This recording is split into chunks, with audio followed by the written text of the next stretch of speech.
नमस्कार मित्रांनो, आज बघणार आहोत आपण रोटेशन म्हणजेच परिवलन. रोटेशन म्हणजेच परिवलन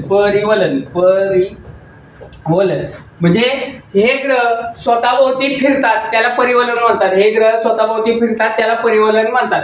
मग इथं परिवलनाची दिशा तुम्हाला माहित पाहिजे तर लक्षात ठेवा, परिवलनाची दिशा माहित पाहिजे तर दोन ग्रह हे शुक्र आणि युरेनस हे फक्त दोन आडगे आहेत. दोन आडगे का तर शुक्र आणि युरेनस सोडून सर्व ग्रह हे पश्चिमेकडून पूर्वेकडे फिरतात. कुठे फिरतात?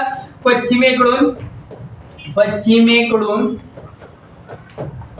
पूर्वेकडे फिरतात. आणि हे जे दोन आडगे आहेत पूर्वेकडे फिरतात. आणि युरेनस ते काय करतात? पूर्वेकडून पश्चिमेकडे फिरतात. शुक्र आणि युरेनस कुठे फिरतात तर पूर्वेकडून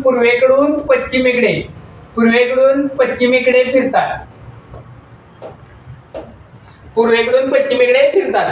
ठीक आहे, लक्षात आला. आता ह्यांचा कालावधी, जर पृथ्वीचा परिवलनाचा कालावधी आहे 24 तास, पृथ्वीचा परिवलनाचा कालावधी आहे 24 तास म्हणजेच 23.9 तास. 23.9 तास म्हणजेच 23 तास 56 मिनिट आणि 4 सेकंद. 56 मिनिट आणि 4 सेकंद. पृथ्वीचा परिवलन कालावधी किती? 23 तास 56 मिनिट आणि 4 सेकंद. सर्वात कमी परिवलन कालावधी कोणाचा आहे तर गुरुचा आहे. सर्वात कमी परिवलन कालावधी कोणाचा आहे? गुरुचा आहे. तर किती आहे तो? 9.56 तास. 9.56 तास. आणि सर्वात जास्त परिवलन कालावधी कोणाचा आहे तर शुक्रचा आहे. तो किती? 243 दिवस. सर्वात कमी कोण फिरतं, स्पीडनं फिरतं तर शुक्र.